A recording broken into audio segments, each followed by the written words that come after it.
Welcome to Retconnd episode 13. 13.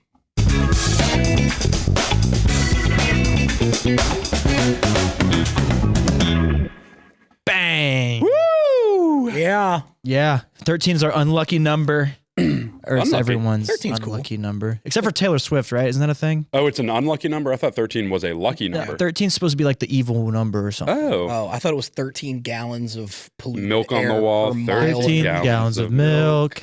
You take one down, down, pass chug it that around. shit up. And then you got a whole lot of milk in you. That's from whoa. Hamilton, I think.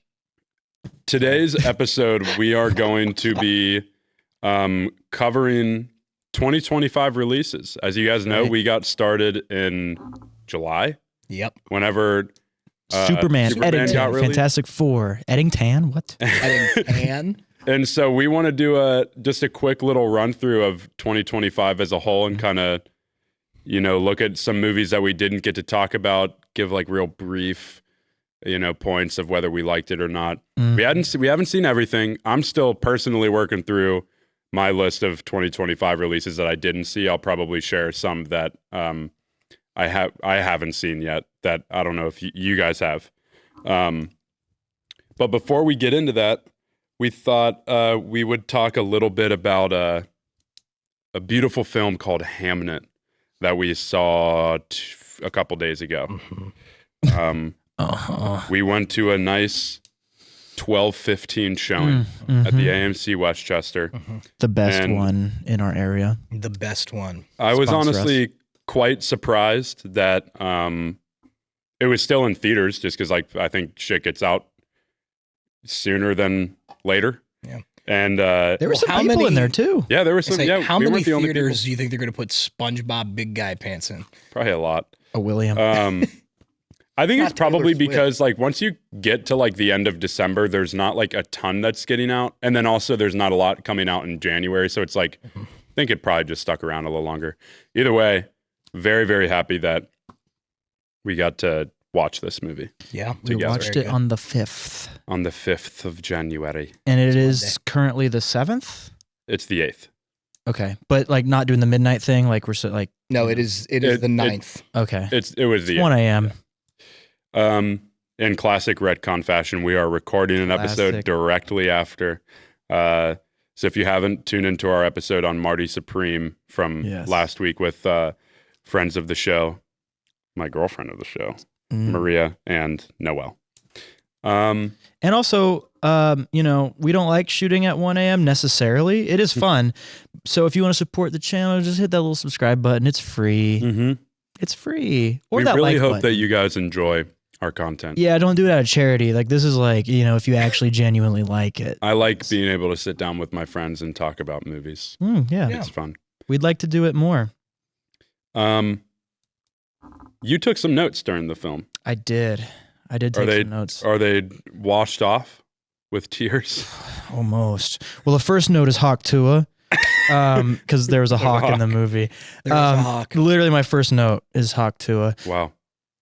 Hamnet is a film that it is a film of all time, I would say, and it follows the story of William Shakespeare and his wife, whose Agnes. name, it's spelled Agnes. Yeah, but he says Agnes. Agnes. Some people say Agnes in the film. I think. Really? I've only heard Agnes. It's Annis the whole film. Agnes. Might be some English thing. And 15th Well, it's Annis. century shit. there are going to be spoilers here, but what I'm going to say isn't really a spoiler, even though it doesn't happen until halfway through the movie. Because the whole first half of the movie is exposition, making you fall in love with these characters, and then the real plot of the movie happens when their son Hamnet, which can also be called Hamlet in Old English, I think, or something. He is taken away into the darkness by what do you think? The pestilence. The pestilence. By the bubonic plague. And then it's really Agnes's movie. It is her mourning, and it sounds really boring. It's not. It's beautiful, and that's really the whole movie, right? That's It's gripping, dude. Yes. Yeah. What are some of your notes? What goes off beyond Paktua? Not much, to be honest. I'm lying. The score was the first thing I noticed, other than the hawk. So good. Yeah. Really ethereal, and there was I forget what the name of the song is. There is a song in the movie that exists already. The one in the trailer, right? Yeah, that's like an existing song that I think is like put in a lot of sad movies. Not that. But yeah, even apart from that, the stuff that was written, I forget the composer's name. It was something like Numbers. He's not Numbers. He's not welcome Numbers. Numbers to the show. No, wait, I can pull stuff up too. Numbers is our producer, normally, who doesn't really produce much, but he does. He does sit in the back and give us checks on facts. He does it in the back. And he decorated the beautiful wall behind us. Yes, he did. Every week. If you see something stupid and weird, it came from our living room, probably. Or basement, in the case of the chicken sandwich. So we're not going to spend a lot of time on this. No. I'm just going to... Because there's really not much to talk about. There's not. Right. Max Richter was the classical artist. Yeah, Richter. Richter. Tell you what, Richter was going ham on them scales. Yes. Yeah, Hamnet actually is... So I knew that it was a book that was recently released. Obviously, people know Hamlet. People know Shakespeare. Mm-hmm. Yeah. This movie really isn't about Shakespeare all that much. No. Paul Mescal does have a very incredible performance as William Shakespeare in this movie. But Hamnet is a book written by Maggie O'Farrell that came out in 2020, I think. Oh, really? Yeah, recently? Yeah, the book came out in 2020, and it's like they use historical things that we do know about Shakespeare and his life. He did have a wife, I think her name was Anne Hathaway. Yeah, no, because I looked that up on Google AI and it said Shakespeare's wife, Anne Hathaway. I'm like, Google AI, classic failure. We do not support AI. No, it comes off automatically. I just Googled it and it was like, yeah. But y'all know how I feel about Google AI with their toothless on my drag until I hiccup. Super quick tangent on that. Yeah. I'm like chronically on X, formerly known as Twitter.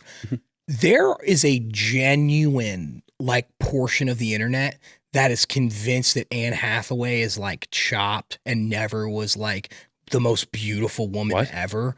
And like those people, if you're watching this, stop watching. You stop suck. watching. If you subscribed and you think Anne Hathaway is chopped, unsubscribe and then block us. Keep subscribing and liking the videos, but go home and think about what you've done. Think about what you stand in the corner. We love Anne Hathaway. We do. The actress. She's a wonderful actress and one of the most beautiful women ever. What a that was all I had to say about that. I love Chris Van Vliet. But the story in the book and what we see in the film is it's fictional history. But I think Maggie O'Farrell has talked about how all this word stuff, is historical fiction. Yeah. This stuff happened so long ago. There's a lot of different accounts about Shakespeare's life and stuff. So it's kind of hard to tell what really is fiction. And like a lot of this stuff could have been real. Because I think some people are like, well, Shakespeare was a piece of shit or something. But like, this is kind of, Shakespeare's a very like gentle and loving husband and father in this movie. Yeah. Despite like his absence in London as he's becoming a prolific playwright. Yeah. But I really enjoy this story. I thought it was outrageously beautiful. I went into it knowing like, this is sad. Everyone says it's sad. You're going to cry. And I was like, well, I'm seeing it like it doesn't take a lot for me to get to cry at a movie, especially if I'm watching something on my own. Sometimes that part of my brain like turns off if I'm with other people, even if I'm like very comfortable with the other people. It's just like, I'm at the theater, I'm watching with a group of friends. Dude, like 20 minutes in, I started crying. And I think like every 10 minutes I had another cry. Like I was crying the whole fucking movie. And it was gorgeous. Yeah. Were you looking at me because you're also thinking about the fact that last episode Maria was like, Liam cries during every single movie. No, I was looking at you because you burped and I thought it was funny. Oh, yeah. Oh. But she did say that. I do. There's I don't know. I guess like, well, maybe I cry with Maria. I don't know. I like. Aw. Yeah, I don't know. This movie was just amazing. It was shot incredibly well. Jessie Buckley's performance is just like Best actress. best actress, like hands down. Right. It's And not even a question. there's a Spoiling lot my of year in review. a lot of great performances from the actresses throughout 2025. Jessie Buckley blows it out of the fucking water. Yeah, dude. What she does in this Yeah, movie, it's heart-wrenching. Mhm. Yeah, this was incredible. You mentioned. Oh, no, go ahead. Thank you. You mentioned cinematography as shot beautifully. One thing I noticed is that none of the shots were actually like impressive necessarily. Yeah. Like there was no like, who is the cinematographer? Yeah. But they were all clever in Yeah. some way. Does that make sense? Yeah, everything was so like natural. There was a lot of like really long shots. There's not a lot of I love cutting. the still shots. Yeah, because it feels like a play almost when you're watching Right. it. Like Half of the shots were, yeah, that's a good point. Yeah, Mm-hmm. just like a play. Half the shots were just like a play, and then the other half was chaotic and super up close and moving a lot. And so even though I'm not like, this takes a lot of skill to do, it was very clever, and I really Yeah. appreciated that. there were some like really beautiful like wide shots too, like the scene of them making love kind of early on in the film. Yeah. And the camera's like up there on the corner. We're almost like looking down on it, Surveillance and it's like footage. it's kind of just like like surveillance, almost like we're peeking into the lives of these people. Yeah. But the whole, I mean, we could go into like motherhood, and there was just so many circles in this movie. Yeah. Oh my God, I loved it. Another thing, Numbers had something, but Dude, you're good, you're you also mentioned like the surveillance camera. Well, I said that, but you mentioned that when she gave birth the first time in the woods, we were like in the trees watching her, and I was like, I'm not supposed to be watching. Yeah. this. I didn't know she was giving birth either. I thought she was just tweaking. tweaking Yeah. in the woods. She gives birth in the woods in this movie. It's Yeah. pretty Yeah. awesome. What were you gonna say, Nums? Oh, I probably have seen it, but I couldn't think of off the top of my head but there are so many scenes like you see in a lot of films where a character, and I feel like it happens mainly with like very strong male characters or like mainly female characters, where they will have a moment where they're like screaming like, Yeah, and it's just like they just cut the audio out and it's like the whatever. Mm-hmm. Jessie Buckley, like 2 or 3 times in this movie, does that, but she just like, she's so heartbroken that it's like she is screaming at the top of her lungs, but she can't get sound out. She ran And out it's of breath. not muted. Like it's, dude, it's crazy. yeah, I thought it I was like, really like, good. oh my gosh. yeah. Like, I thought that was so cool. I also really loved. There were moments kind of early on in the film that I thought that like there's like that one long take of Will is at the table like writing, and he's like drinking, and she gets up at night, and she's like, do you want to get some sleep? And I love that he scene. can't really communicate that like he kind of is at a block, and he's like, and it's kind of, this is before he gets the push to go to London, because he kind of just needs to get out of there to do what he needs to do. Yeah. And there were some times I'm like, damn, are they gonna make like is William Shakespeare a piece of shit? Like, am I gonna have to sit through him like neglecting his wife? And Marty Supreme too. yeah, and apart from like him being in London, which she is supporting him through, he is, when he is there, he is such a good husband and father, and it's like, it's just so beautiful to see. And the chemistry between Paul Mescal and Jessie Buckley is like outstanding. Yes. Like they were so believable as husband and wife. And I will good. say about the scene you're talking about, there is a very distinct exchange during that for me immediately told me, okay, Will is not that bad. Which, by the way, I knew that Hamnet had something to do with Hamlet, and I knew that Hamlet was Shakespeare, and it was based off a book, but I just didn't put two and two together that it was about Shakespeare. So the whole movie, they just call him Will. They only call him William Shakespeare one time exactly, and it's towards the last 40 minutes of the movie when he's writing the play, or about to. Yeah, do when the he's play. about. Yeah, to they're do going the to play. London to look for him. Yes, And- and they're like, "Oh, William Shakespeare lives here," and I was like, "Oh shit." Yeah. But I think it's funny because the movie opens up with the quote of Hamnet and Hamlet being interchangeable. yeah. Which Again, I knew Shakespeare was tied to it, but I just didn't put two and two together that Will and William. Yeah. Dude, there's like a William, There's one different Williams. Point being, in that scene, Anya is like, "Oh, I'm sorry. Do you regret being with me? Do you want us to split whatever you need?" Very subservient to him. And he looks at her and he is hammered, and he's acting his ass off that he's drunk in that scene. And he looks at her almost heartbroken. He's like, "No, Yeah, you and our daughter, you guys are my life." Susanna. They have just Susanna. Yeah, at that they're point. like, "I do everything to because of you guys. You guys make me want to be here despite how I hate everything else." And I was like, "Oh, he's a good dude." Yeah. You guys are going so fast because I wanted to say something about Yeah. the screaming thing. Has that ever happened to you guys? Not necessarily screaming, but any emotion where you start doing it and then you run out of breath, but you cannot You can't stop. You have to keep expressing. Has that ever happened to you? I don't know, probably. You know, the most recent time, because it honestly is kind of like a cottonmouth thing. I wrestled a steel folding chair for 500 middle schoolers for a Christian weekend camp. And I was also leading that weekend, and it's very hard to do things at this camp. It's very dirty. You don't really shower when you're there. You're only there for 2.5 days. It's just dude, I'm just gonna be stinky for a couple of days, whatever. And I just also, they don't make a ton of food. And so as a leader, you your kids eat first. So I had barely had anything to eat. I wasn't drinking any fluids, and they had me go up wrestle the chair. And every time I do it like a professional wrestling match and an amateur wrestling match. And so I start I'll cradle myself. This besides the point. I climb a ladder at one point, and I do a front flip off the top of a ladder onto a steel folding chair. Damn. And I do it, and I'm wearing headgear too. And I do it, and that was the first time the whole weekend I realized that I had no sustenance in my body whatsoever.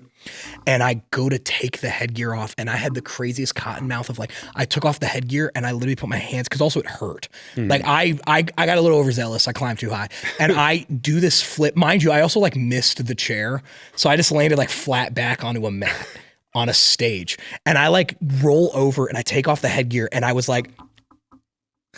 I mean, that was probably because I better just than landing on the couldn't chair. breathe. No, I've landed on the chair 100 times. It's genuinely safer.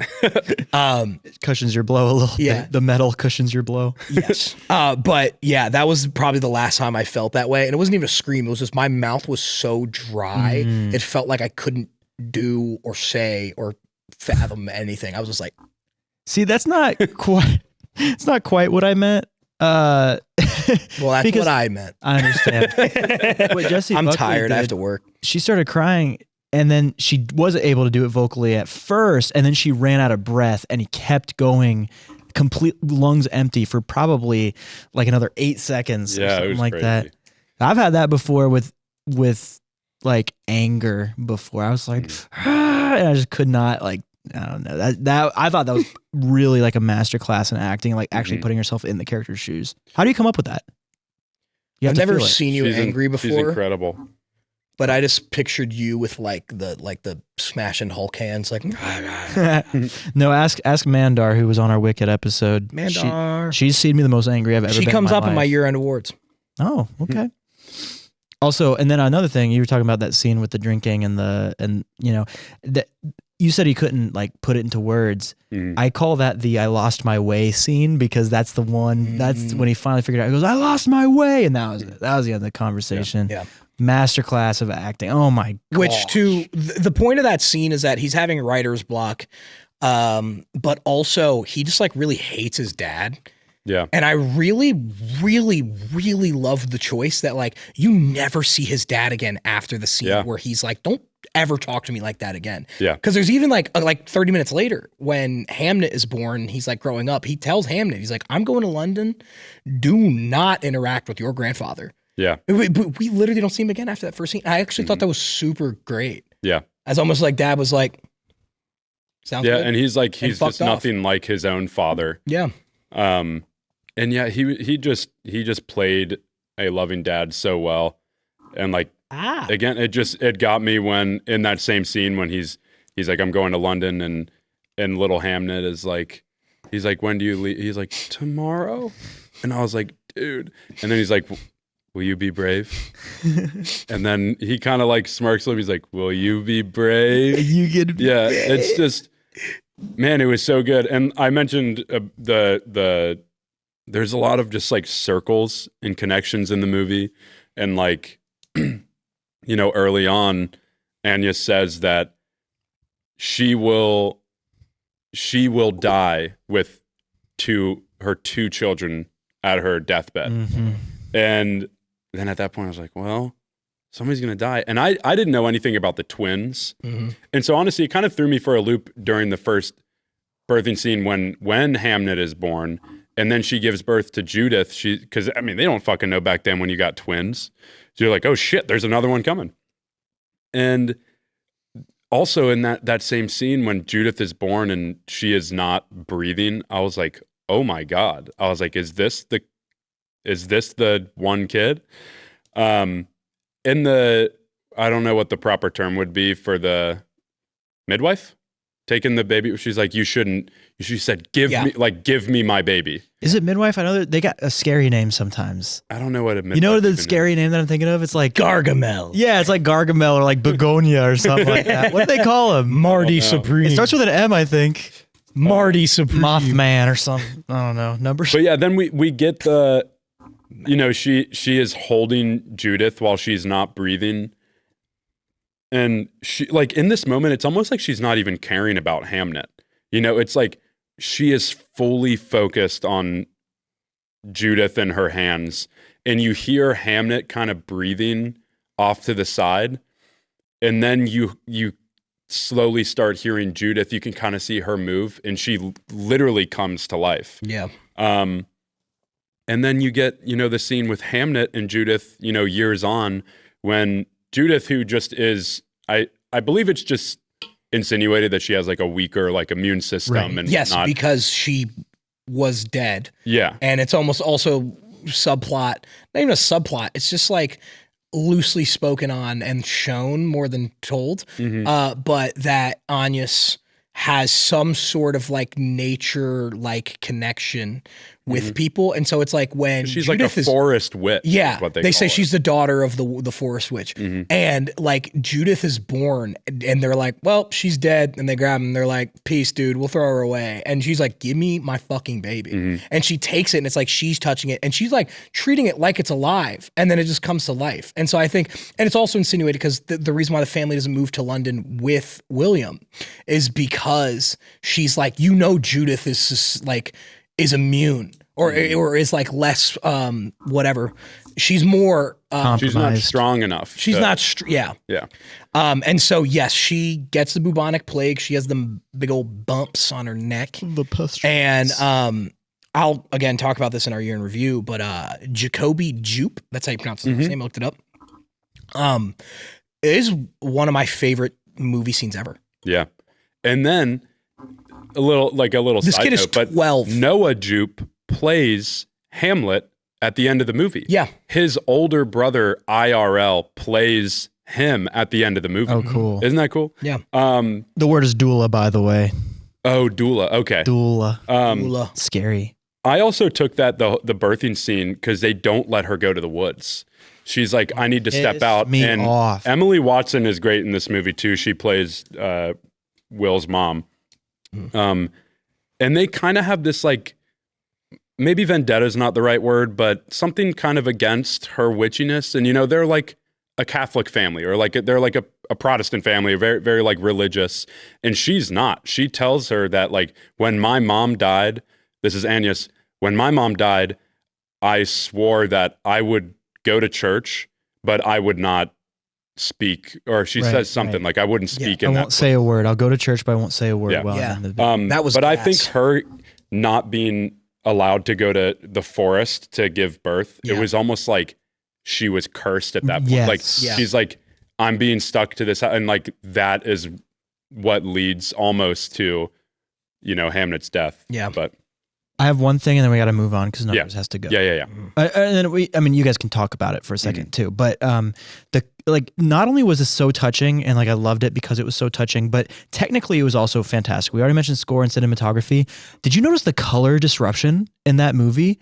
She was wearing red the entire time. She was the only one wearing red, and every single time when she was in that big old crowd, like eyes immediately on her. Yeah, I noticed that. I don't know. I thought that was just really just good technical skill. Like it was just like. And you said that like nothing to you really stood out as like, oh, that direction's great. Very specifically, the play.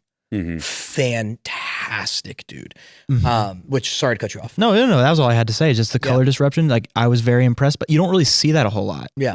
And like the color theory in movies, I think is really cool. Like last time I saw that was like in Whiplash, where it's like put a freaking orange filter, like, you know, and it had meaning, but like the color disruption specifically, like guiding your eyes, that is just technical. Like, you know what you're doing. You know where you want the audience eyes to be. Like that's awesome. And it was fantastic. Yeah. Simple, but fantastic. Yeah. I'm done. We could, not my time. We can move on. This movie is just like, it is so outrageously beautiful. I could have another 2-hour discussion just like on it. I did love, like, the ending is just so great. There's like the whole circle moment. He tells the story of Orpheus going to hell, not being able to turn around. And when he is walking off screen, he is playing the ghost that speaks to his own son in the play because he didn't get to. Right. Because Hamnet dies while he's away. Yeah. So this is his moment through performance to speak to just this actor who is playing his son. Yeah. And which important to note as well, they show a scene where they had somebody else casted as the ghost, and William like he's like, redo it. You're just saying the words. Yeah. And then just off rip, just quotes the entire thing with this passion. You like see him breaking. You can see him breaking even when the camera's behind him and all we see is the back of it. And his hair is just subtly shaking. Yeah. And it's like, it's honestly kind of terrifying. But I love it when he's kind of turning away in the middle of his monologue, and Agnes is like, turn around. Yeah. Look at me. And he does. He turns around, and in that moment they lock eyes, and she understands why he is doing this. Yeah. And he breaks down and finishes his it's just so beautiful. Yeah, it's fantastic. I'm at 5 stars in a heart for this movie. Don't say it. We'll say it together because we know what we're at. 3, 2, 1. 5 bags. Stars. 5 bags. 5 bags of pop. My review was just all caps, bang. This is our first ever Retconnd 5-star sweep. Watch this movie. Watch this movie. 5 bags. Star. Watch this movie. 15 stars. This is a perfect movie. It is perfect. It's wonderful. I loved it. I even heard some discourse on people that weren't so hot on it, and I just didn't get it. Those guys are idiots and dumb. Yeah, they're dumb. Probably also didn't like Marty Supreme. What? All right, numbers, take us away. Yeah, Year in review. Let's get into 2025 here. All right, ladies and gentlemen. I polled some wonderful members of our Retconnd audience to ask. I asked them their name, the city they're from, and their favorite movie of the year. And if they had any questions for Forrest and Liam, and I got no responses. Oh. So if you're watching this episode, you joined the Discord for a reason. But in their place, because they suck, I came up with some yearly awards. Okay. That I asked you guys for no input for, and you'll see why in a second. Our first award for 2025 films. This is the Dwayne Johnson This Should Be an IMAX Award, which we are awarding to. Can I get a drum roll for all of these? Wait, I might have one. I was gonna say. Hold on a second. Let me see if I have one. Arriba esa bandera. I don't have one. The Dwayne Johnson This Should Be an IMAX Award goes to Wallace and Gromit, Vengeance Most Foul. Shout out Ardman. The next award, the Gulp, he's right behind me, isn't he? Award goes to Shelby Oaks. The Rob Reiner Lifetime Achievement Award Wow. goes to John Cena and Emma Stone. I don't think I've seen a bad Emma Stone movie ever. Like, I think she's always at least been good. Oh yeah. In every movie she's ever been in. And this year, like, she was fantastic in everything she was in. The J. Jadar Ouch Award goes to the bathroom stall scene from Together. I didn't watch it. Yeah. Oh, youch. Are you going to watch it? Yeah. Yeah. Okay. Hey, brother, you'll know. Ouch. Like a Tom and Jerry, like, ouch! Like that. Yeah. It's, dude, I like almost, it was bad. Best Actress goes to Jessie Buckley. Right. Right. Naturally. Best Supporting Actress. So if you watched last week's episode, you'll be confused by this. But I did think Gwyneth Paltrow was phenomenal in Marty Supreme. That is my favorite supporting actress performance of the year. Best Actor, and you're going to hate this. I legitimately gave Best Actor to Nicholas Hoult as Lex Luthor in Superman. Wow. I'm hate that. so knowing curious. who he is. But he's not the main actor. You can't give him best He actor. is. They are the two leads. No, count? because there's one lead. It's Superman's. And he would be at the bottom of that. All right, Best Actor. Well, that's Supporting Actor. Who gives a fuck? Best Supporting Actor. Sean Penn as Colonel Lockjaw in One Battle After Another. We've got the Lady Gaga Fuck She Know About Cameras Award for Worst Director.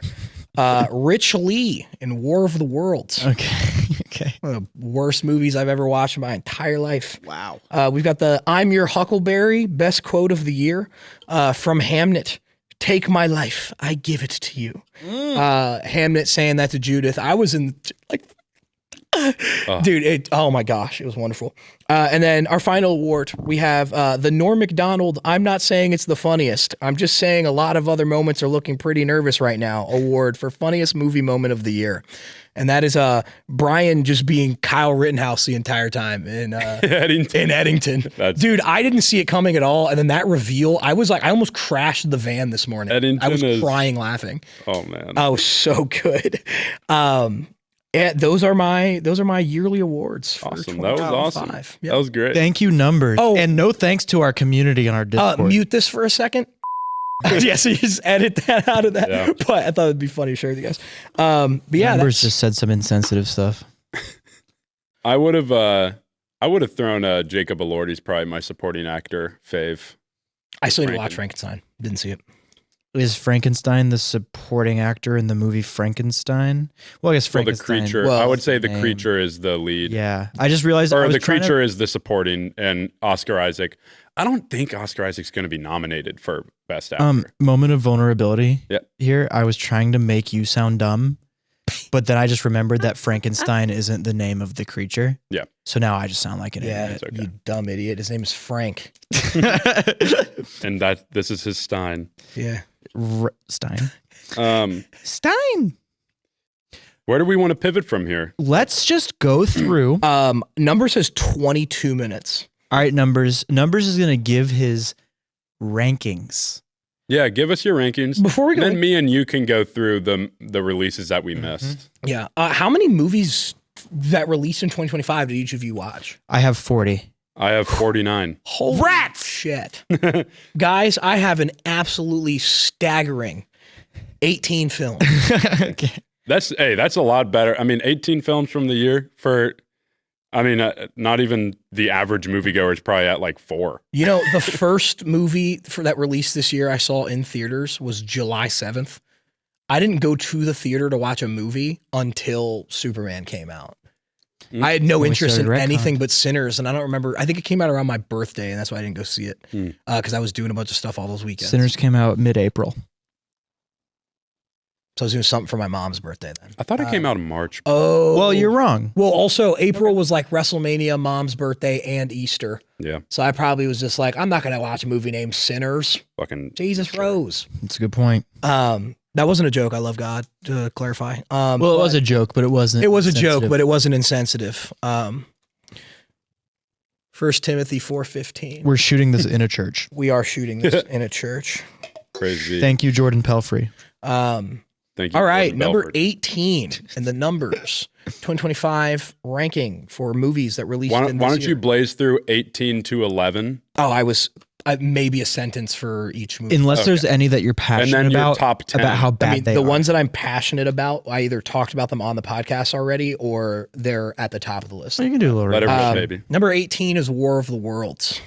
Right, as you already You mentioned. saw the movie. It was you. Number 17 is Him.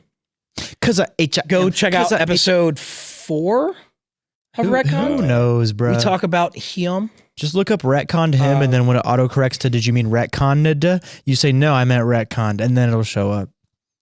Number 16 is Marty Supreme.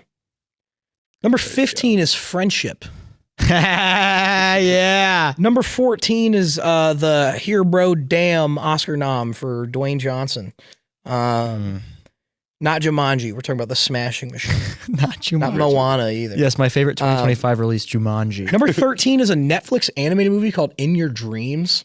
My mom wanted to watch it. I gave it 3 stars, I believe. It's just like, it's about this family, like the parents are about to get divorced, and one of the kids reads a book and finds out that like the Sandman can like make any wish come true. And they're like, we don't want our family to change.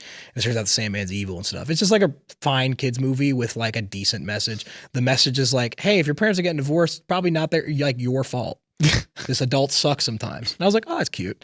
My parents are not together, and I never once understood that thing about kids thinking it was their fault until I went to divorce care for children, and they're like, by the way, it's not your fault. I'm like, wait, there's a chance it's my fault? Introducing that to me. What? So thanks for introducing that to me. Yeah, literally. I was like, I never once thought about that, but yeah, now I'm like, maybe it was. What the fuck? I mean, I grew up in an ethnic household, so if my parents would have ever gotten divorced, it would have been our fault. I would come home from work and be like, well, I could have been at Disney World singing with the choir. All right, go on, son. It's a joke. I love you, Mom. Love you, Mom. Thank you, Barb. Number 12 is Springsteen, Deliver Me from Alaska, or whatever the hell it's called. Number 11 is Shelby Oaks, and don't be fooled, it's not that good. I just didn't really love this year in movies. Number 10 is Fantastic Four. What is it? First Steps, because they have a baby. I love The Thing. The Thing is my favorite Jewish character in a movie of 2025. Sorry, Marty. Number 9 is Sinners, and I will very quickly speak on Sinners. I put some notes. I really love the theme of culture in that movie, and I honestly, the girl who played Annie, I thought could have gotten a nod for like a nom for Just a really quick question to you guys about Sinners, something that we've been discussing the past like 5 days at the Maria and Noel household with friends. Is Sinners a musical? No. I'm tired of I'm tired of this shit. Because I once got in an argument about musicals, and there's this guy in my life who doesn't like musicals, and he just won't like a movie if it's a musical. So I'm like, all right, well, like, what's the line? Name him. Andrew Wayne Orange Lemon. His opinion doesn't matter. Yeah. So, well, do you think that Sinners is a musical? I don't know. Is it the fact that it has a song in it that makes it? No, it's not a musical. Well, it's got like there you 3 go. songs in it. Right. And then Lemons, you want to try to tell me that every movie that has a song in it is a musical and you don't like it because nah. It's very clear when something is a musical, you know? Yeah. I forget. He tried to tell me like Frozen isn't a musical or something. I don't remember. That's because Noel Andrew is Wayne trying to make a Orange claim Lemon's that- brain is the size of an orange or a lemon. And you can keep that in. He's not going to watch this shit. I love you, Lemon. Noel was trying I to make also a love claim you. that it is a musical, or that you could at least say it, like, you know, throw it in. I was like, it's not a musical, though. Like, it's not. Talking Anyway, about Sinners still? Sinners, yeah. Yeah, it's not. It's not a fucking musical. Anyway, keep going. Yeah, the theme of culture is really, really cool. Annie is one of 2 like actual deaths that occur in the movie. And I thought that was really cool because it's like she would rather die than be assimilated away from the culture that she built. And like you see how strong really that have to culture rewatch is. Sinners. I only saw it in theaters. It's very good. But here's the thing. I didn't quite understand why people were like just sucking it off the way they were. Like they were like, this is generational, one of the greatest ever. And I was Shout just out like, Jacob Bruns. I was just like, no, like it's really good. I don't have a lot of problems with it, but it's just like it's It's better than above average, but it's not. Like I give it like 3 stars, I think, in a heart. Wow, 3. Hey, I thought it was good. Like the theme of culture too. Like even Remick, like the main villain. Yeah. Like, I love how little you've seen this year because it's like you're number 9 and you're, I give it 3 stars. Well, I guess that is halfway. Yeah, There you but go. also Okay. it's like every movie this year was either like 3 stars or garbage, or it was like I had. We'll get it. Doesn't Yeah. matter. But like Remick is the main villain, and it's like even he has his own culture, and it's like they made him Irish because like he also experienced the hardships of colonization. It's like he gets it, and he's like, "No, I want you, Sammy," because like that's not his voice. Sammy. I'm Team Vampire, by the way. I actually agree with the ideology of the Oh my gosh, I'm vampire. not doing this shit again. Well, Eric's not here to yell at Doing me. this shit again. What's Yeah, your you weren't number 8? there, but Number sorry. 8. Got weapons. Briefly talked about it on here. Again, very good. I wish it was longer. Shout out Harley. Shout out. We have an episode on weapons Really great episode. In with a retro- girl. It's a very fun episode. I liked it. On that note, very quickly, a lot of movies in 2025 were either stupid long for no reason or not long enough.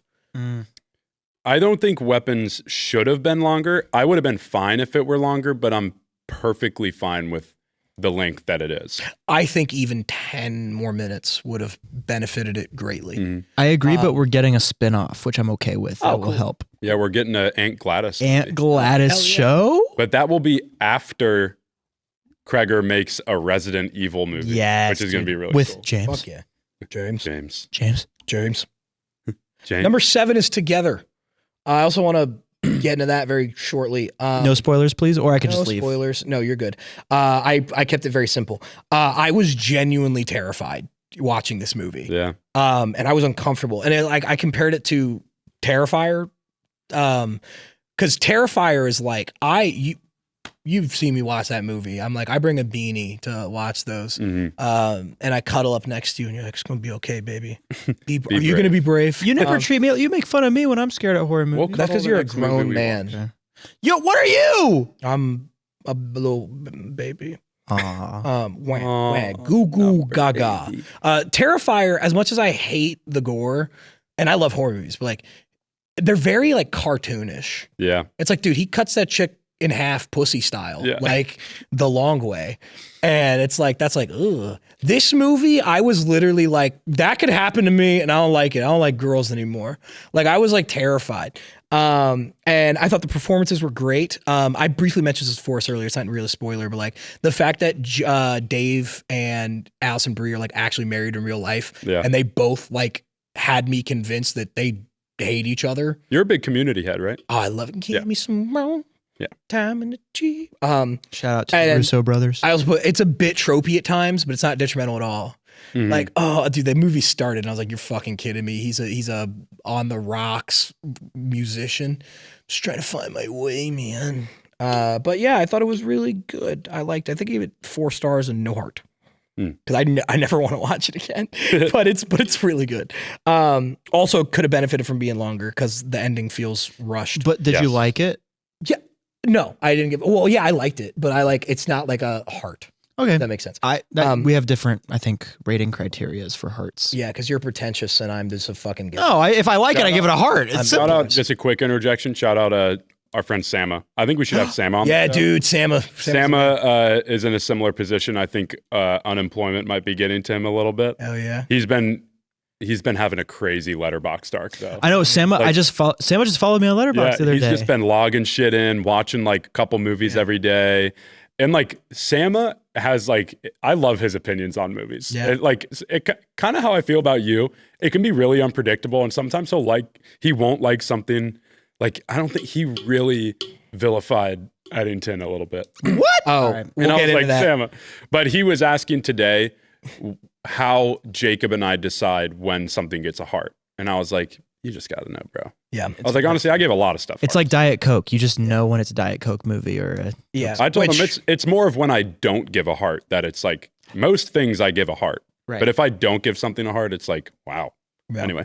Go ahead. Well, it's like The Lighthouse. I gave 4.5 stars and I didn't heart it. Mm. Objectively, it's good, but I was like, I don't fuck with this at all. Number 7? Number 7. Also, Sam, if you're watching this, don't feel bad, bro. When I was unemployed, I watched 46 movies in October. It was gas. That's awesome. Yeah, I was so That's happy. actually, I think Forrest and incredible. Jason hated it because I never left the living room ever, and I probably stink like shit. That's awesome. Nah, I didn't mind. That's like, Oh, okay. Thank you. I was never home, bro. I still never. Number 6 is Eddington. Yeah. wait, 7 was together? Yeah. 6 is Eddington? I really fucked with Eddington. I thought it was hilarious. Like my Letterboxd review was that the first like 60 minutes was just a documentary about Bethel Tate, Ohio in 2020. Cause that shit like happened in like close to us. I thought performances were really, really good. Did I write anything down for this? I just wrote rah in all caps.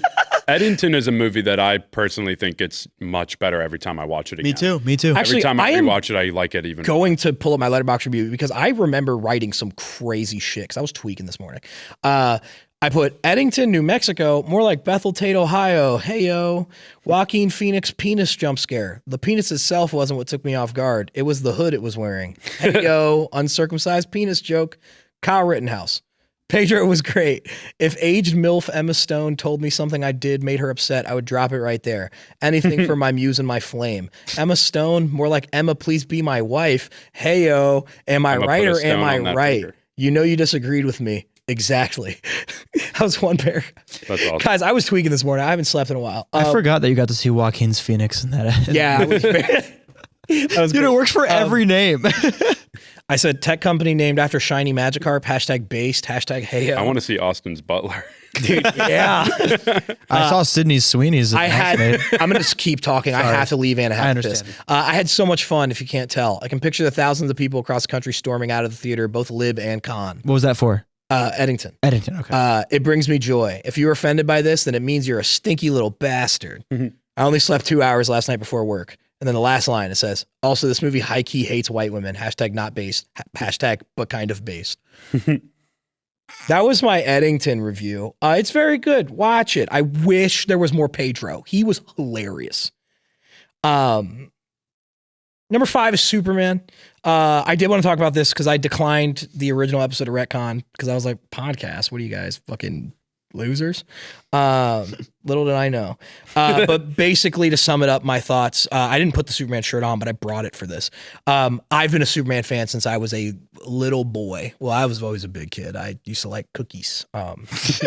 But I've loved Superman since I was a child. He's sick as hell.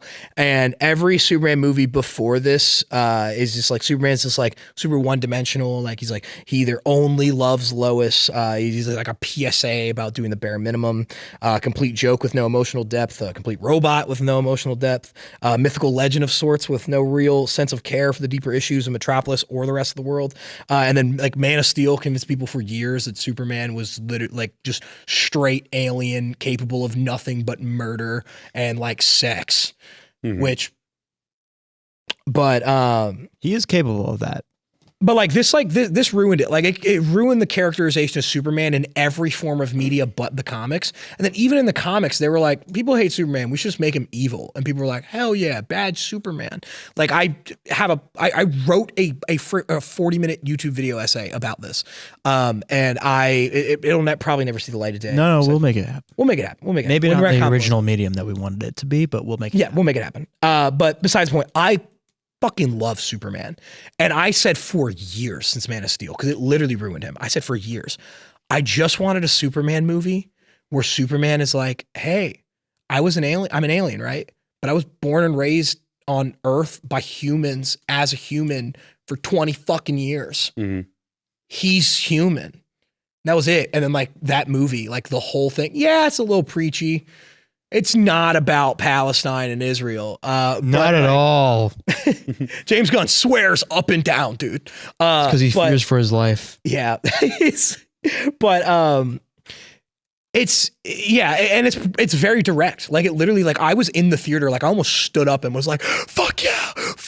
I was sort of like ripping my shirt off, Hulk Hogan style, like, because he literally looks at Lex and he's like, you're wrong, Lex. I'm not an alien. I was born and raised on Earth for 20 years by humans. I was like, fuck, Tell him. I was so, dude, you have no idea how euphoric that was for me. I think I gave it 4.5 stars. It's probably like a 3-star movie, but I fucking loved it. Like it was what I wanted. Yeah. And it's like, I'm not expecting Superman to be James Gunn Superman nonetheless, to be fucking the Citizen Kane of superhero movies. Expect nothing from What is it, Christopher Nolan? No. Well, Dark Knight Rises sucks. Besides the point. It was really, really, really what I wanted from a Superman movie, and that felt so justified. I've literally been waiting 22 years for that. And so it was nice. Man of Steel? Who are you talking about? Christopher Nolan? No, I was talking about The Dark Knight, because it's like Dark an Knight. actual good superhero movie. I Almost was time to going to leave. say, Man of Steel is, what's his fucking nuts? Zack Snyder, whatever the fuck his name is. Yeah. 3 of the worst movies of all time. 4 if you're counting Army of the Dead with Bautista. Zach, if you're watching this, subscribe. Zach, if And you're then watching resign. this, I like single-handedly blame you for so much shit. If it's not Dwayne's fault that DC died and is now in the hands of fucking Scooby-Doo Monsters Unleashed writer, it's yours. So, respectfully, All right, brother. Let's Eat do my the balls. last ones. You gotta go. number 4 is Wallace and Gromit: Vengeance Most Foul. It's listed as like a 2024 release, but it released in the US on Netflix January. Yes. That's what I think constitutes a 2025 release. Yes. Dude, it's so awesome.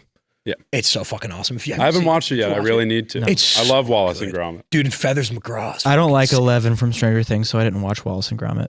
That has literally nothing to do with it at all. No, she's. I know what you mean. Yeah. I don't. If you're watching on video, I'll put a picture. I like carrots. So. Oh, okay, I get it now. I like carrots.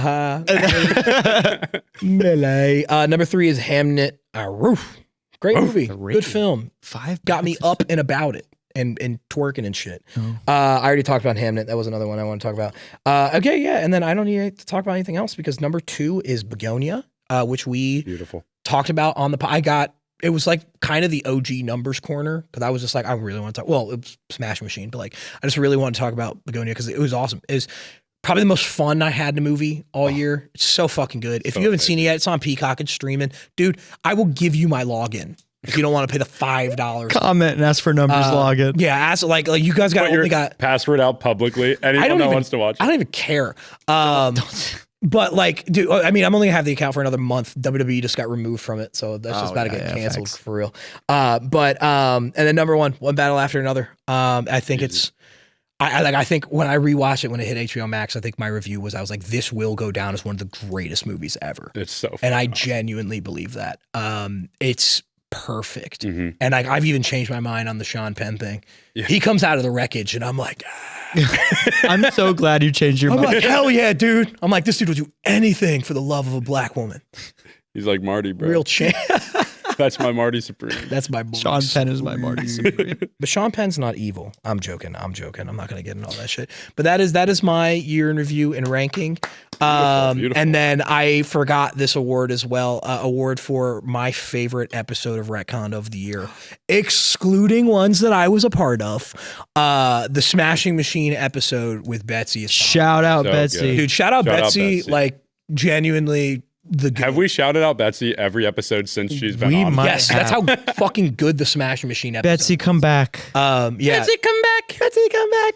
Betsy's birthday is You coming can blame it on Marty. So if, Got his ass. honestly, by the time this releases, I think Betsy's 24th will have happened. Yeah. So Happy birthday, Betsy. Happy birthday, Betsy. Wait, Betsy's baby. Yeah. I didn't know that. What? I'm 24. But still, my He's birthday's coming he's up unk and in chop. August. Liam's 30. Yeah. I'm 19. They've been preying on me. Is there anything else from 2025? Are there any movies that you're from 2025 that maybe you're really keen on catching? Yes, I will pull up my watch list. There's a couple that I just wasn't able to see in theaters. I really want to watch Good Fortune. It's a lot of actors I like. Eternity looked interesting. Watch Eternity. I'm going to watch it at some point.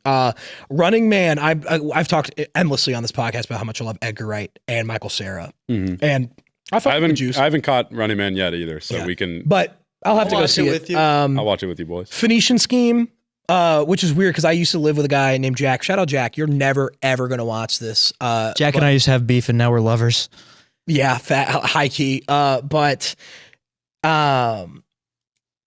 You motherfucker. I'm I have sorry. ADHD. That's on man. me. Phoenician's Hey, good. you low-key gotta go. Do you need help? He Never mind. No, he is like the biggest Wes Anderson fan ever, and so I've seen like every Wes Anderson movie ever, and then I moved out, so I haven't watched this one with him yet. Mhm. And then what else came out this year that I did not see? I was about to say Birdman. That shit was like 15 years ago. Roofman. I almost watched today. For some reason, Ella McKay is in here. Who was in this that made me want to watch this shitty little movie? Jamie Lee Curtis. Mommy. No, it was Albert Brooks and Woody Harrelson. Oh, and I love Emma probably. Mackey. I've heard Ella McKay is a pretty mixed bag. Yeah. But But JLC, anything for I JLC. mean, How'd I make it I might killing? catch it. I didn't put it on my. Oh no, that comes my out list, this but- year. Yeah, and then I think that's everything. And then I'm gonna look at my diary super fast and see if there's a movie I watched. Numbers, for the it's first time 2. this I year. just It's don't not want for you to be 25. late. I just snooze the alarm, and also I got to be there by 2:30. It's a 20-minute drive. Oh. I just knew that you guys were gonna take your sweet ass time, so that's why I was like, I'm gonna rush them. Hey, we did good. I know, We I did love do you. good. Okay, I'm gonna shout out one, maybe two movies, but first one is a movie I saw for the very first time this year. Fucking, this is a good example of like a like on a movie that's not necessarily great. Nightmare on Elm Street 3: Dream Warriors is like the greatest movie of all time. I've only seen the first Nightmare. It is probably a quarter star. But holy shit, I've never had more fun watching a movie by All right. myself. Hell I felt yeah. like a child. It What'd you was give so it, a quarter? whimsical. I gave it 5 stars and a heart. That's awesome. Dude, Lawrence Fishburne's in it. It was sick. That's Larry Fish? Larry Fish. And then I'm trying to think if there's another movie I watched for the first time this year. Bye, Santa. I really, really liked Sometimes I Think About Dying, which I don't think I've ever talked to anybody about it, with Daisy Ridley. Oh, She like works in an office. It's on Canopy. okay. But yeah, if you guys have never seen Daisy Ridley and Sometimes I Think About Dying, it's really like anxiety inducing if you are a person with social anxiety. Did it come out this year, or is it just a? I think it's favorite? 2023. Okay. Since I saw it on Canopy, and I just want to shout out one more movie that I watched for the first time. But yeah, it was a super cool podcast. I'm glad to be a part of it every single week. We'll hopefully get more consistent than that. Yeah. But I thank you guys for having me all the time and being Numbers and being a little persona behind the camera. Love you, bro. But Numbers has got to go take a leak and then go sell beers at 2 in the morning. So That's awesome. mystery liquids. Hey, thank you. But with that, I bid you adieu. Good night and smooch. Goodbye. Love you, Numbers. Love Thank you, you. Numbers. Thank you, Numbers. We're so far. I know. It feels kind of weird. I brought with me a gallon of milk. I visited the fridge, Okay. and it says it expires January 2nd, Well, but it's January 7th, it's 8th, January 8th. 9th, but it hasn't been opened. What do we think? I I feel like it might be okay. don't know. Give it a sniff. You know Santa loves his milk. Smell like milk? It smells like fresh milk.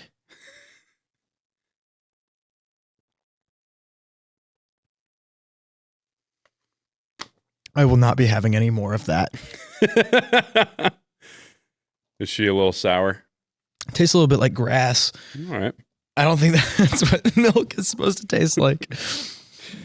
All right. Well, let's keep.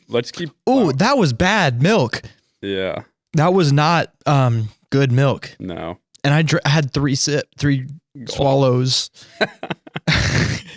Don't try that at home, kids. Yeah, don't drink. Don't drink milk at home. Numbers, try some of this milk. It's really good. I don't like Okay, it's also expired, so. It expired a week ago.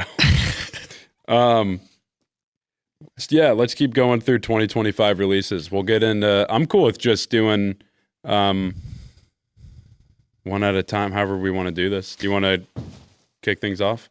You want to Shout go out down? Feel It Records on Ludlow Avenue. Are we doing, you want to just go down the line of release date? Release date?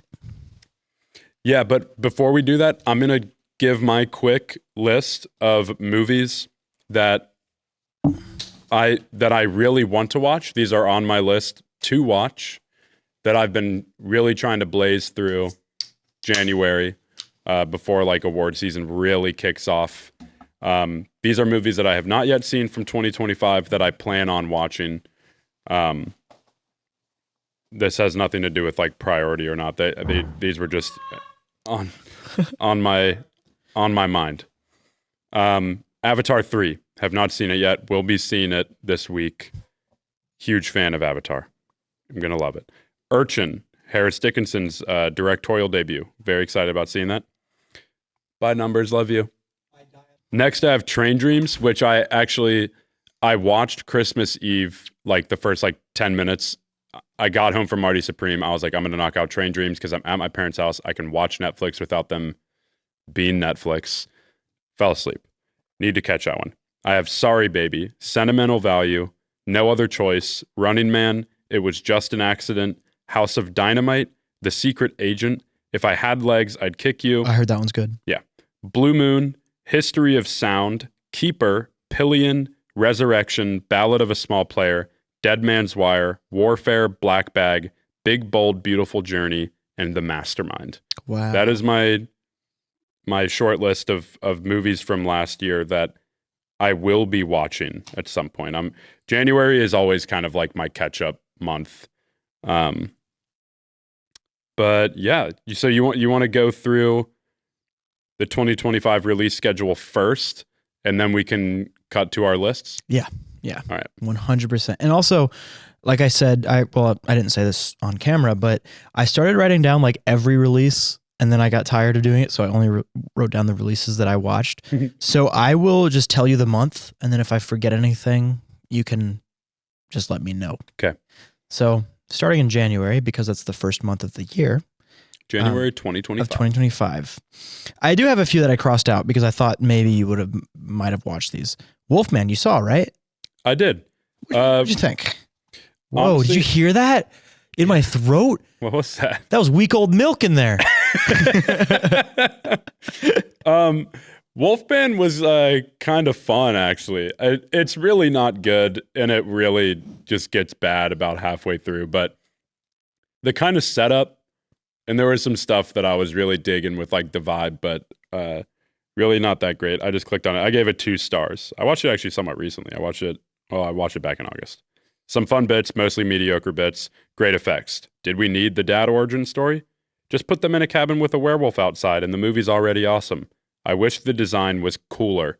More wolf, less man. A lot of emphasis on the man in the design. Okay. Yeah.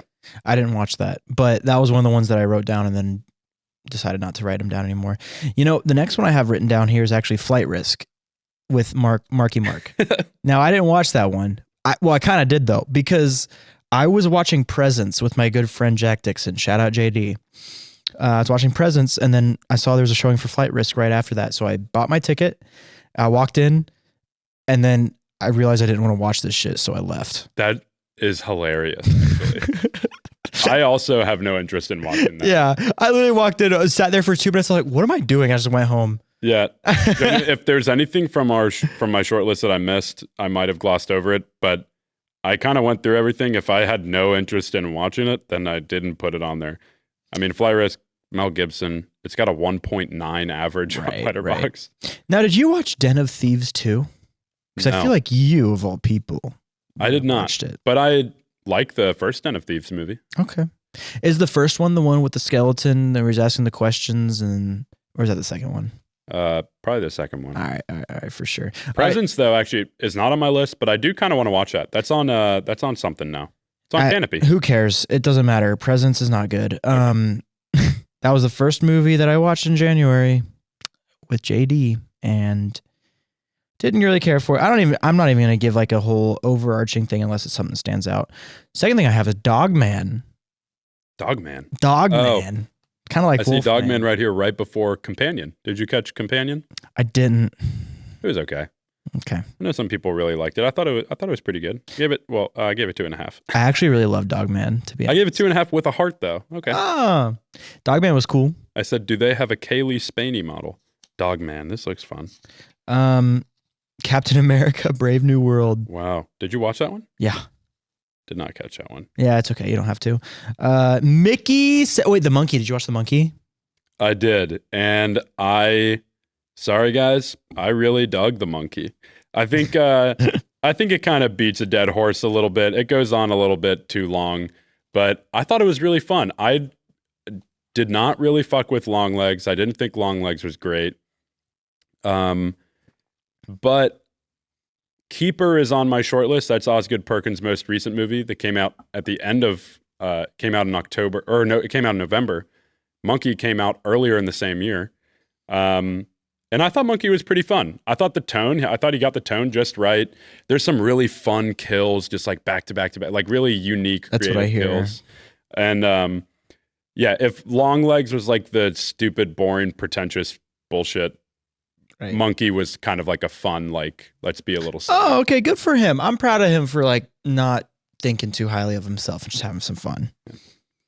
Mickey, 17. Mickey 17, amazing. We're in March now. I did see The Gorge. Did you catch that one? Isn't that a was show on Apple It wasn't. TV? No, it was a movie on Apple TV. Oh, but that's Miles Teller and Anya Taylor-Joy. Yeah, Who directed that? It was pretty stupid. You know? Scott Derrickson I know who that also is. did Bro has two the first names. Doctor Strange movie. He did Oh. The Black Phone and Sinister, and he also did Black Phone 2. So he had 2 movies this year. Did you enjoy the George? No. Okay, fantastic. Queen of the Ring. That was the one that I don't think you watched that one. Oh, but Mickey 17 though I loved. Yeah, well, I really liked of Mickey course. 17. We watched that one together, I believe. Yes. I did enjoy Mickey 17 on the second watch. First one, I think I was an idiot. I'm not seeing Queen of the. I'm looking at like a really huge list right now that somebody made on Letterboxd. No, Queen of the Ring was in March. I see this. Yeah. That was, I forget the actress's name, but I thought that it was Robin Scherbatsky. Oh, that's literally. I just clicked on it and I was like, oh, Kobe Smulders. Yeah, it's not. No, her. Emily Bett Rickards. I have not heard of her. Yeah, but I actually really enjoyed. That was one of the movies where I was like expecting a lot, didn't get a lot, but then in retrospect, I'm like, you know what? That was pretty cool. That was really cool, and it was based off of a true story. I think I don't know how accurately, but it was about like kind of the advent of women in pro wrestling, which I thought was pretty cool. Okay. And they had a few real pro wrestlers in that movie, I think. Did you catch Black Bag? Steven Soderbergh. No, Black but Bag. I meant to. Me too. I almost watched it today actually instead of Roofman, but I was like, Nah, I'm glad you chose. yeah, I was like, I think Roofman sounds more fun.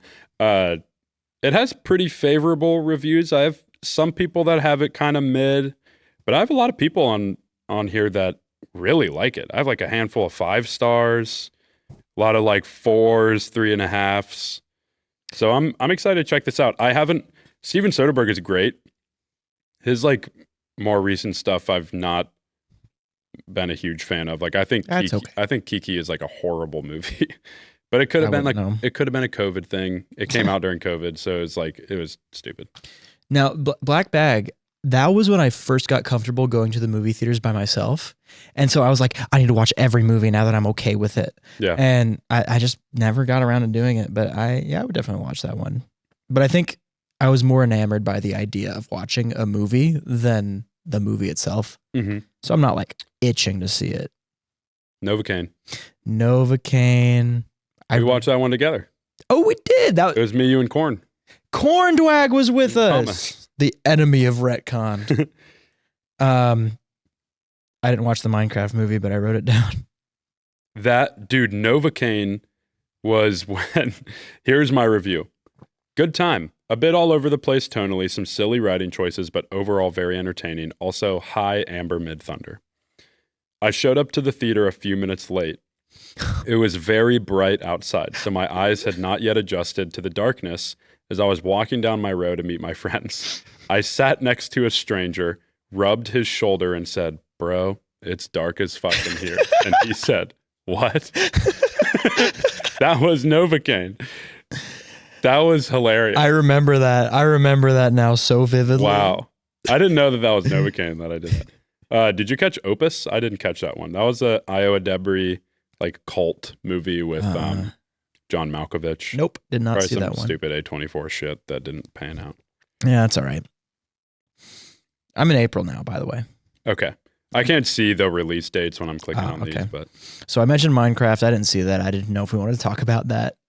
dude, honestly, I was with Jackson. Shout out our good friend Jackson. and his son Milo, Oh, and we were hanging out at his place, and we turned on the Minecraft movie and we watched it for like 20 minutes, and then I think I had to go to work or something, but I actually thought that it was kind of fun. I was watching, I was like, this is actually like kind of funny, and the way they're doing things is actually like, I don't know, it felt like they kind of gave a little bit of a shit about what they were doing. Like it didn't just seem like slop. I was like, this is actually kind of fun. But then I had to go. I was actually kind of bummed. I didn't end up going back to finish it, but I heard it was pretty self-aware too, yeah. from what I understand. Yeah. Also, I have a confession to make. Mhm. I don't like Jack Black. Yeah, I can see that.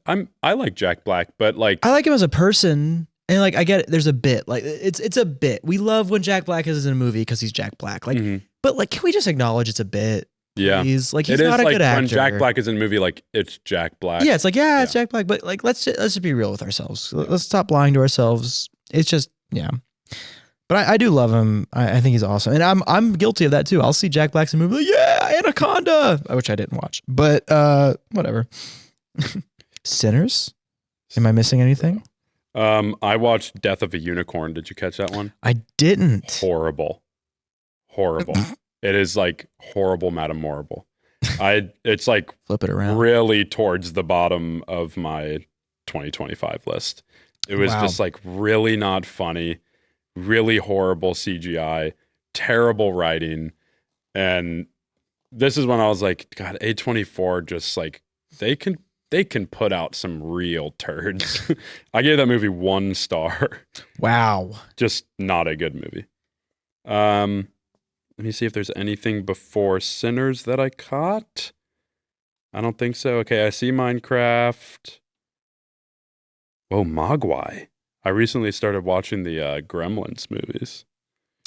I don't think any of those came out. Oh, Warfare was on my short list. I hadn't caught that one yet, but it's like a day in the life of like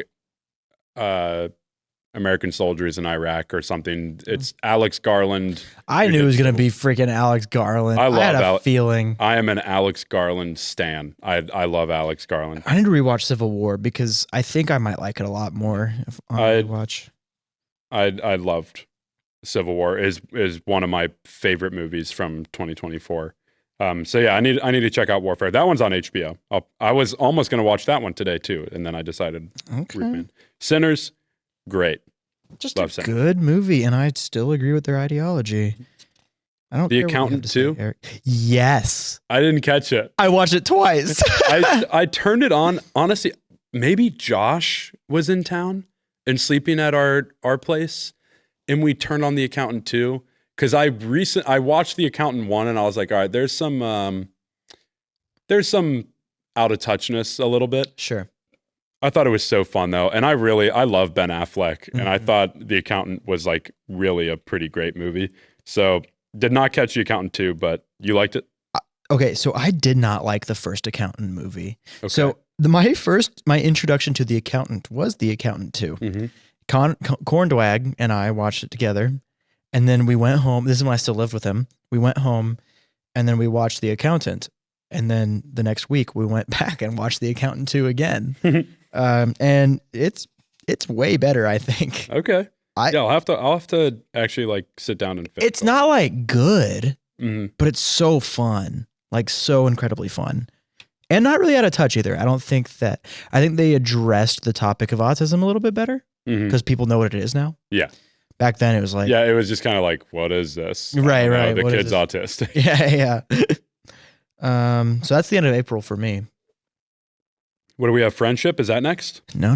What? Friendship is not next. Oh. Why don't you take a guess?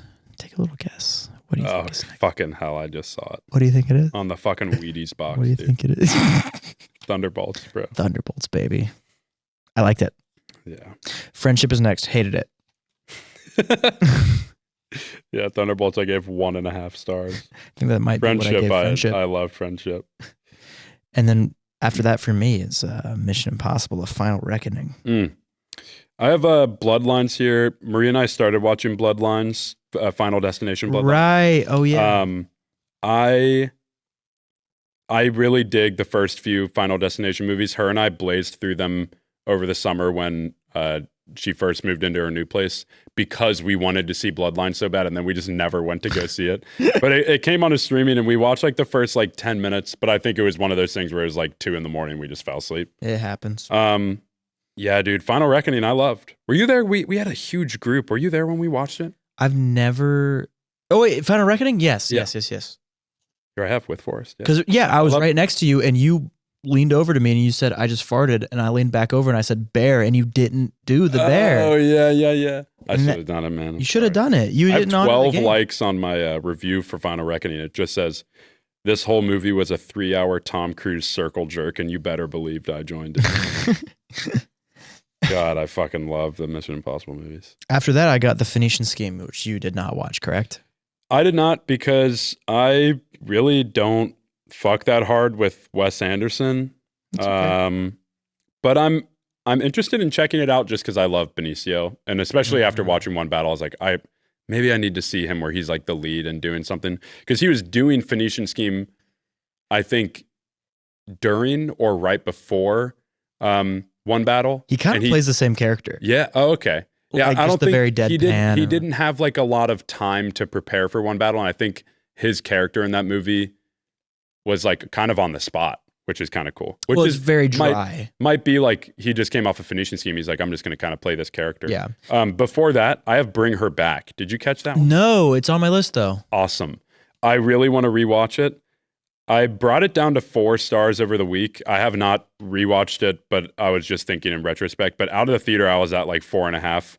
I genuinely think it's one of the best horror movies that A24 has put out since like Hereditary. Wow. That was great. And I was not a fan of Talk to Me, which the two brothers did before this. But I thought Bring Her Back was excellent. Okay. Also, about the Phoenician Scheme, don't forget about Michael Cera. You gotta... True. Yeah. I'll give it a shot. Like but it is kind of like this is like the Wes Anderson. Yeah, so I need to just kind of get over like it's just gonna be a Wes Anderson movie. Well, my whole thing is he's just been making the same movie over and over again for 20 years. No, he's been making way different movies with the same like flavor. Yeah. But the flavor's so strong. You know, that's the like. Did you not like oh gosh, what's the one with all the kids? Asteroid City. Oh, no. Moonrise Kingdom. Moonrise Kingdom. I like Moonrise. Love that one. I love Grand Budapest. Yeah. That might be it. I don't know. Life of Chuck. Did you catch that one? No. Mike Flanagan. That's Flanagan? Yeah. Well, I heard Life of Chuck is like really, really good. All right, I didn't realize that was Flanagan. I'm going to add that to my list. It's on Hulu right now. I didn't watch it, but yeah, I don't think I put it on my list, but I need to. You know what I have after Phoenician Scheme? Materialists? No. I don't know when that came out. I'm still in May. No, I'm in June now. I don't know when that came out either. Freaking K-pop Demon Hunters, bro. Oh, wow. Freaking K-pop Demon Hunters. Oh, okay. Yeah, so before that, I have, I watched Echo Valley. It's a Sydney Sweeney movie. It was whatever. Dude, I just remembered I was going to do a funny joke and I forgot to do it. About Sydney? No, it was before we were going to do this. I was going to say I'm over here making a list and checking it twice or some thing like that. And I totally forgot to. And now it's too late. No one's watching at this point. We're just reading names of movies. Well, this is the whole point of 2025 recap. Before K-pop Demon Hunters, which I did not see. That's okay. 2 movies I did see. Materialists, it was fine. Sure. I really love Past Lives. Materialist was like, it was a step in the wrong direction, but that's okay, Celine. That's unfortunate. We trust you. 28 Years Later, I did just watch. I did not watch that one. I really, really enjoyed it. Let me ask you something about that, because it seems they're making a new franchise spinoff off of the 28 franchise, and now they're just doing a bunch of 28 Years stuff. I guess, yeah. I feel like Bone Temple comes out this month. Like that turnaround was crazy. Yeah. I think they filmed them back to back, probably. Do you think they're going to make more 28 Years? They're doing Bone Temple, and then there's another one after Bone Temple, and I don't know if they have any plans after that. I really like the concept of all, like just the ideas of time after. I think you'll enjoy 28 Years. Okay. When we watched 28 Days together, I didn't really care, to be honest. I didn't care that much. We got to see Cillian Murphy, though. Yeah, we did. So that was cool. F1. Oh, I just want to say, K-pop Demon Hunters, get over yourself. It's not that good. F1, Fire. So fire. We saw that one together. Megan 2.0. Not good. Yeah, I didn't see that one. It's okay. Superman. Whatever. Yeah. Eddington. Love you, Eddie. Fantastic Four. I have all these in order, and we did an episode on that. Honestly, I'm not even going to mention things that we did episodes on from here on out. Oh, you know what? One movie that is not on my list that I want to catch is Cloud, Kiyoshi Kurosawa. I heard Cloud is pretty good. I have some people with 5 stars on that. I don't know what that is. It says Ryosuke Yoshi, an ordinary reseller, carelessly earns grudges by people and becomes entangled in life-threatening struggles. Sounds interesting. Okay. Happy Gilmore 2, you watch that one? I refused. Got Together, Naked Gun. Yeah, now we're kind of at the point where we started a podcast. So Right, but you know what we didn't talk about? Huh. Freakier Friday. Freakier Friday. Nobody. We didn't talk about that either. Nobody 2, sorry. Nobody 2. Nobody 2, not good. Yeah, Nobody 2 was all of the stupidness from the first one, but none of the charm that made that stupidness awesome. Oh my God. Like Nobody 1, low-key, 4.5. Yeah. Like, Yeah. I so love the first Nobody. Nobody 2, I think I gave it 2 stars. I think I did too. Yeah, but Freakier Friday, surprisingly good. Okay, cool. Like Disney doesn't make good stuff. Like, let's be real. Disney doesn't make good stuff. But Freakier Friday was like kind of the same caliber as Freaky Friday. Because JLC. One thing that I did not put on my list that maybe I will, well, actually 2 things, because I just see Bone Lake right here, which I heard was pretty fun, like low budget, gory horror movie. Sounds like fun. And then Anemone, which I heard was kind of like a mixed bag, but it was Daniel Day-Lewis's return to acting because his son was directing. Oh, and he that's like awesome. came back after he retired like 8 years ago or something. I think Phantom Thread was his last movie, PTA.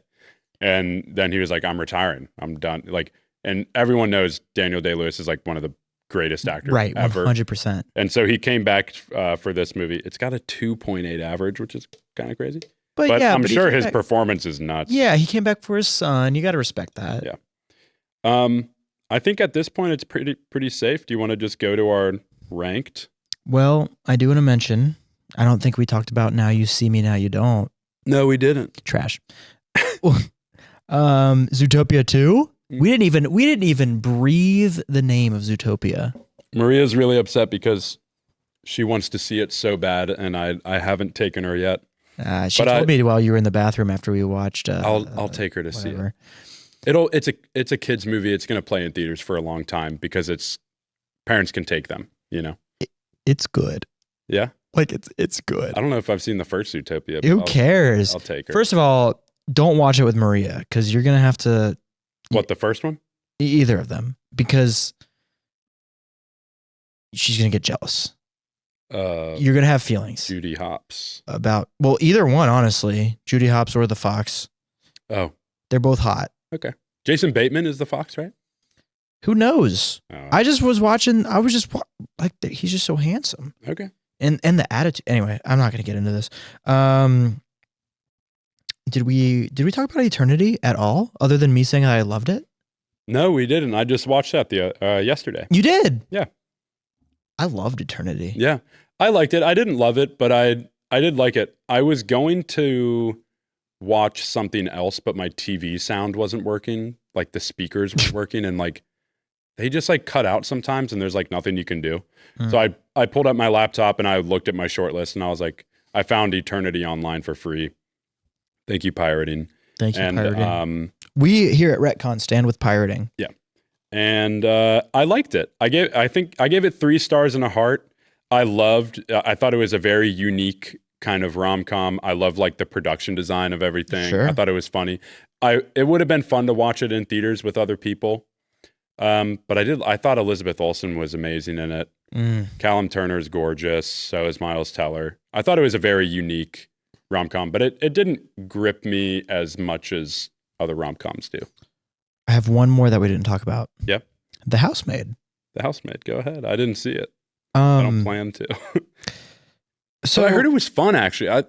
From people I've heard, like, I know you said Sydney Sweeney's horrible in it. She's pretty awful, yeah. But like it is fun. Yeah. And it's like it's okay. How do I say this without sounding awful? Okay, look, you guys know the type. Actually, no, I'm talking to you now, Liam. You know the type. Mm-hmm. There's a type of person who loves movies like Mamma Mia Mm-hmm. and like Twilight. Sorry, Maria. And like, well, those are the only ones I can think of. People who don't really think when they watch movies. You know? And Maria's outside of this, but I know what you mean. Yeah. You know the type, you know? Sometimes she doesn't like to think when she's watching a movie. I was going to say white women, but like, that's definitely not all of them. Mm-hmm. But you know the type, like stereotypical. Yeah. Right. They go in with like, you know, like a Regretting You, or like they just want to go to a movie and like kind of enjoy like a corny story. Yeah. And like And if not something's think, bad, they don't really care because they're not thinking about the fact that it's bad. Right. There, yeah. This is like, I've heard from all of my female friends from high school. And, hey, this does not apply to all women. I'm just saying my female friends from high school, all except for Delaney. Shout out Delaney. Really loved The Housemaid. It's not a good movie, but boy, is it fun. Yeah. Like if it's fun, maybe I'll catch it. And I mean, there were genuine moments where I was like it'll be on Amazon Prime like tomorrow, you know? Yeah. That's all I have, unless we want to mention Avatar, but you know. No, well, we might talk more about Avatar after I see it. All right. So how do we want to do this? I actually kind of want to pee before we go into our lists. Yeah, go do that.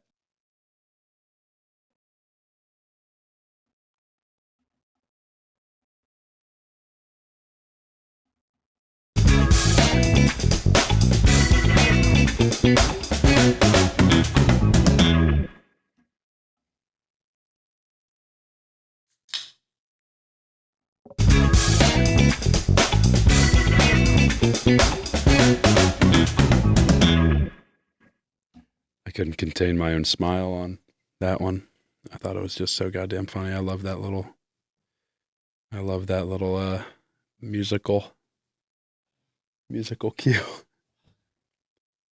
Forrest has horrible back pain, and he's walking kind of like Colonel Lockjaw.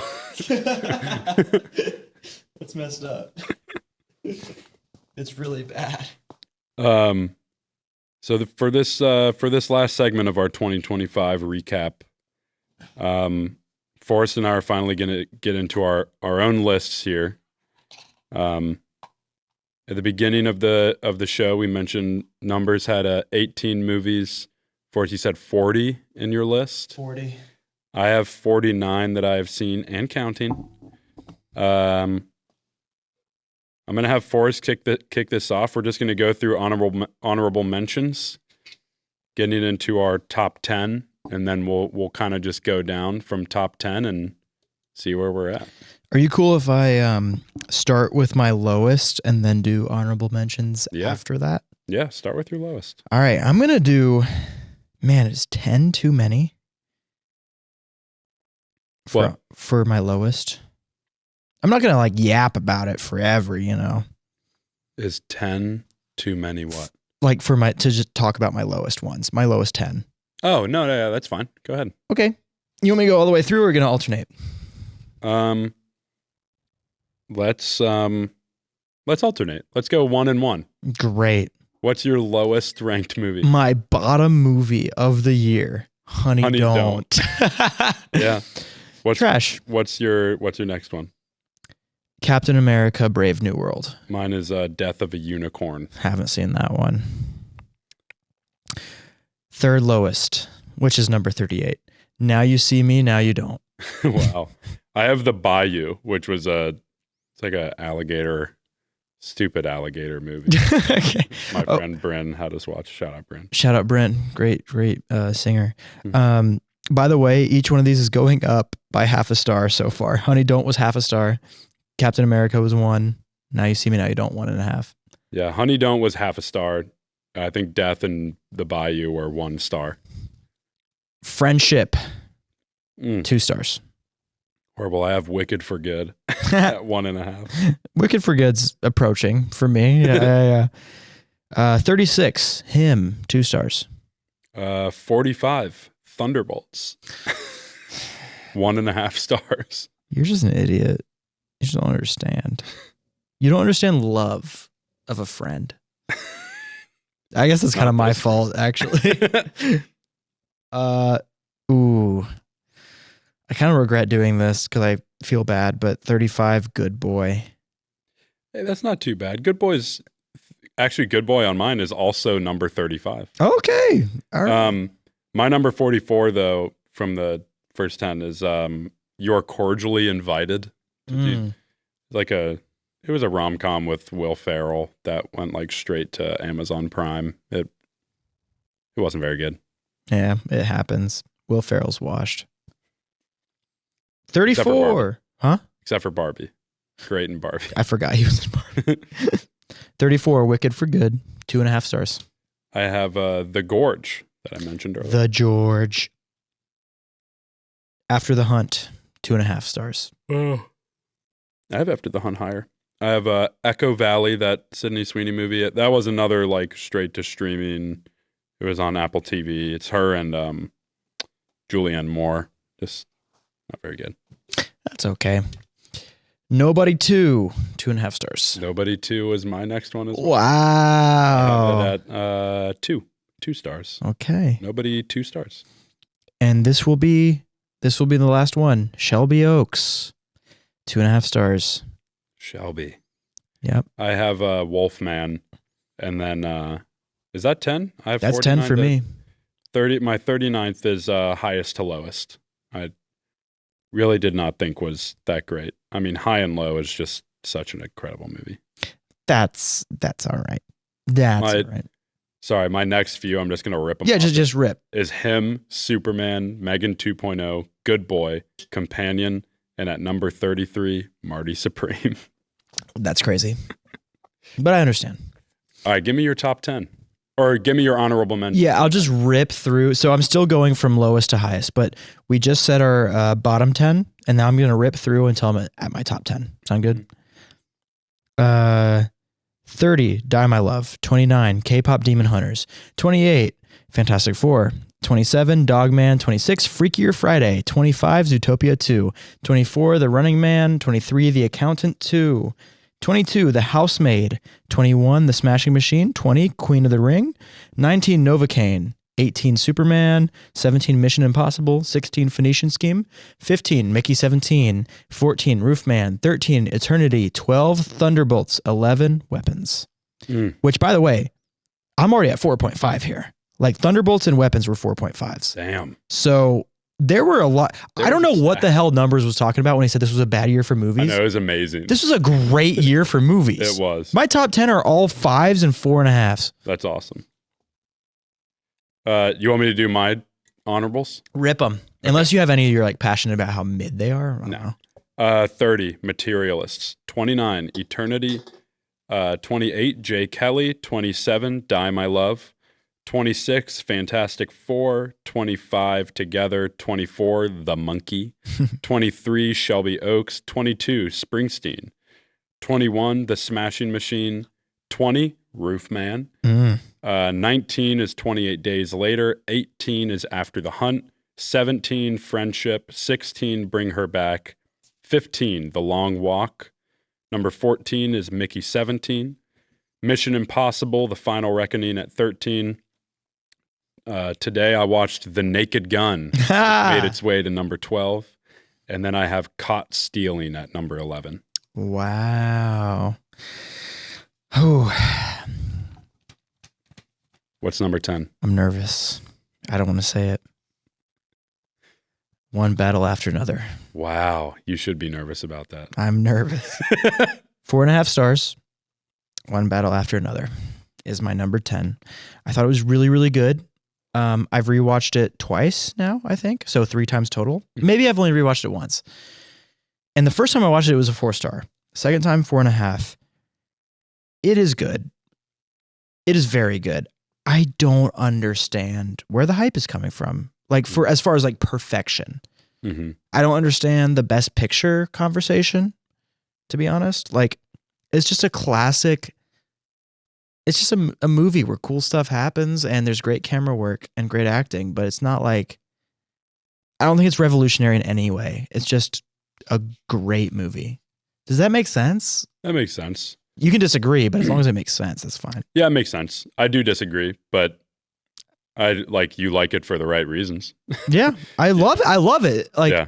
but I don't think in 3 years people are going to be like, oh, one battle after another. You know, like the same way we think about like Whiplash in that way. Like that came out in 2014. I think one battle will stand. I don't think it will. I think it will continue. I don't think we're going to talk about it even. I think we might be the last people talking about it right now. No, that's fake. That's fake. Do you want me to give my 10? Yeah. My number 10 is Frankenstein. At what star rating? 4 stars. 4 stars and a heart. Okay. Most of these have hearts. Well, yeah. Yeah. Yeah. If you're in your top 10 of the year, Yeah, they don't there have hearts. you go. Yeah. Hearts. Any thoughts on that? Or you're just going to just. Oh, yeah.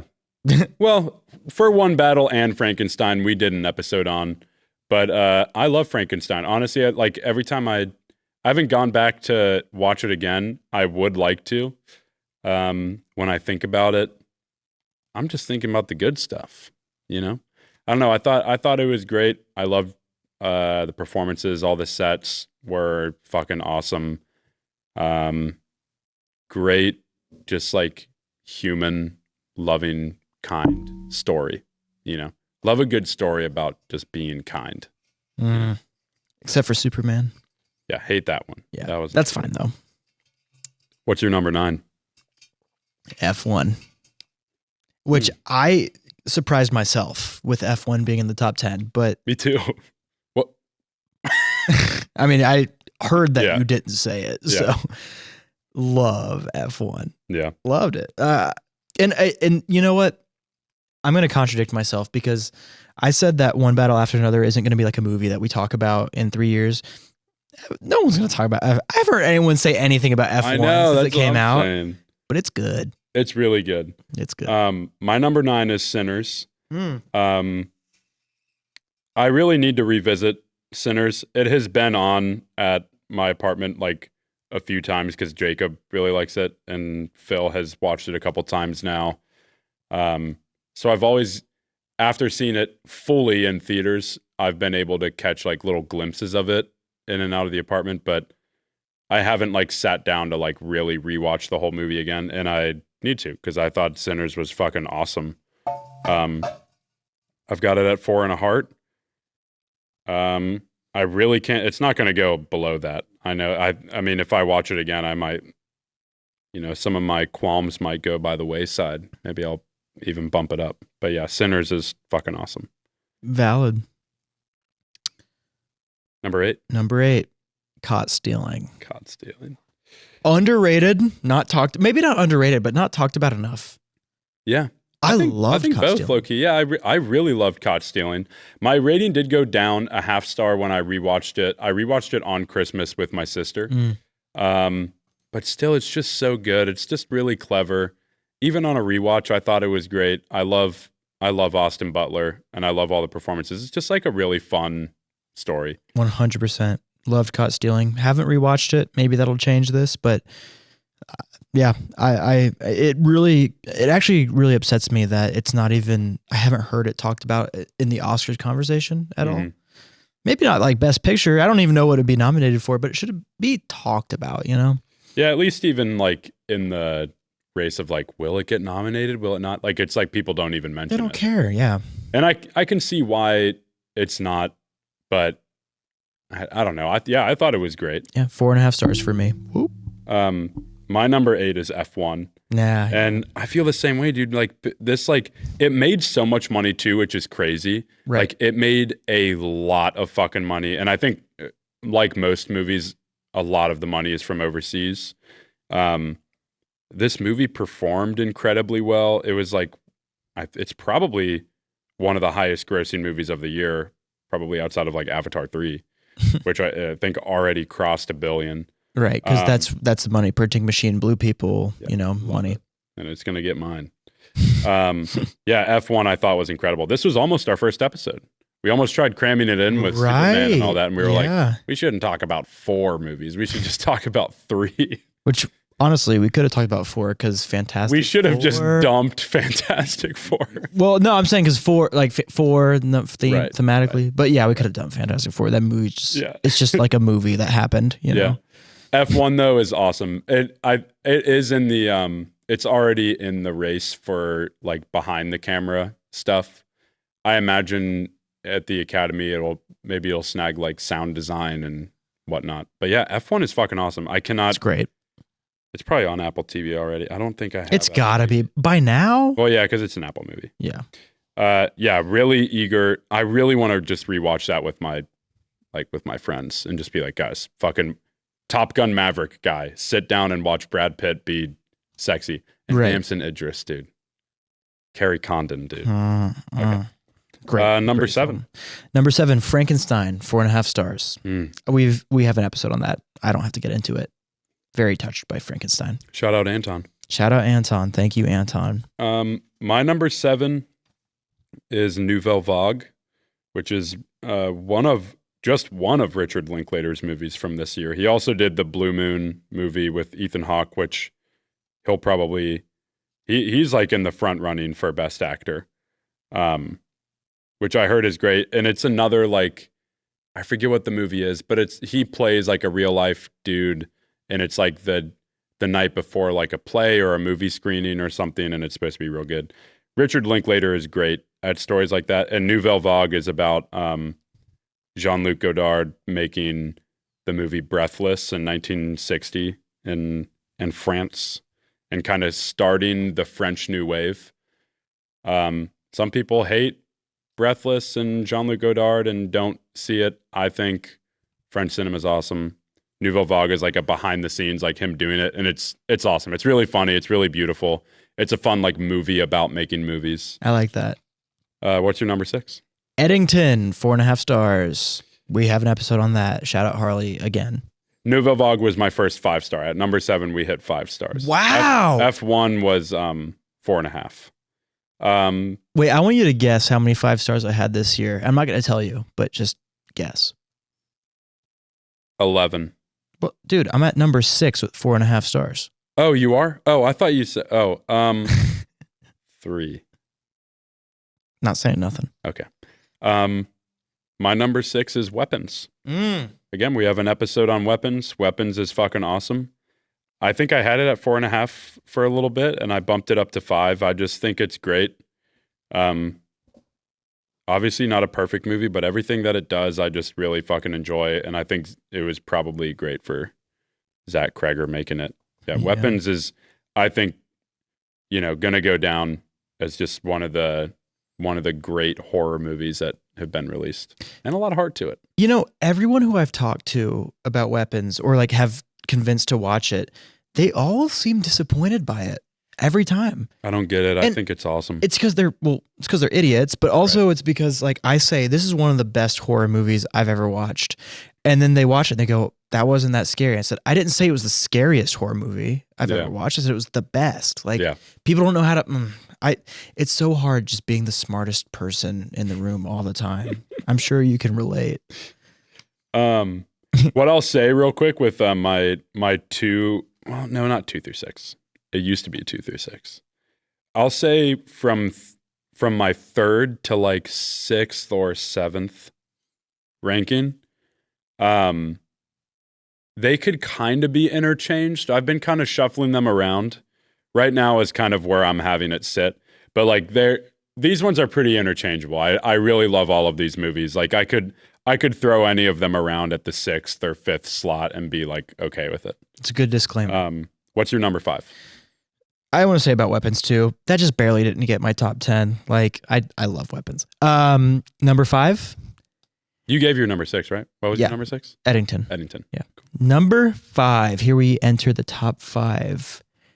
Farty Boupreme.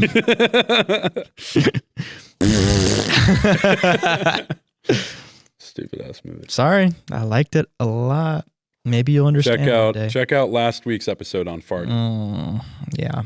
My number 5 is Bugonia. Bugonia.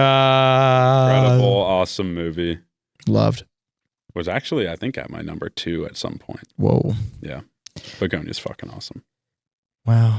Number 4? Number 4, Sinners. Sinners. It goes up every time I watch it. It might be a 5-star the next time I watch it. Let's be real here. That's what I'm saying. I really need to watch it again because it might just be a 5-star once I rewatch it. Yeah. My number 4 is Eddington. Wow. Okay. Yeah. I didn't realize you liked it that much. Yeah. I rewatched it. When did I One Battle? You came over and watched One Battle like a couple weeks ago, right? It was like last week. Yeah, it wasn't even a couple. And we watched. But you left halfway through. Oh, yeah. And I came over to watch Sinners, and you left halfway through. Okay, yeah. Different time, actually. So it was a couple weeks ago. We were watching. Actually, we all came. I think Sama, Hoffman, Jacob. We all got in the living room, and we watched Eddington. So that was my 3rd time watching Eddington, and that's when I was like, "It's 5." Like I think it's like damn near a masterpiece. It's very good. I got it confused because some people left, and then I turned on One Battle after another afterwards. So it's okay. Number 3. Here's our top 3 of the year. Number 3, Bugonia. 4.5 stars. Wow. Do you only have one 5-bag? Well, you don't say. Not saying nothing. Don't say. My number 3 of 2025 may shock some people. Wake Up Dead Man. Not shocked, and I haven't seen it. Right. But I'm not shocked. Right. And I'm really excited to watch it because I recently learned, update for the Retconnd fans, I actually like, what's it called? Knives Out. Yeah. I thought I didn't. I actually like it, as it turns out. Knives Out is awesome. Glass Onion, also pretty awesome. Not as good as Knives Out. So Wake Up Dead Man, I went in eager because I love those movies. And it just delivered on all fronts. I thought it was incredible. I think Josh O'Connor is so fucking good. I think he's like, we're putting in the Josh O'Connor stock right now. I think he's had like 5 movies released this year. And he's like incredible in all of them. Again, I just thought of this. It wasn't on my short list, but the movie was playing at Esquire for a little bit. He was in a movie called Rebuilding that came out this year, and he plays like a cowboy rancher or something. Looks pretty good. But I want to catch that. He's also in The Mastermind, that shot in Cincinnati. My mom met Josh O'Connor while he was here. All right. Because my mom used to work at the Antique Mall in Fairfield.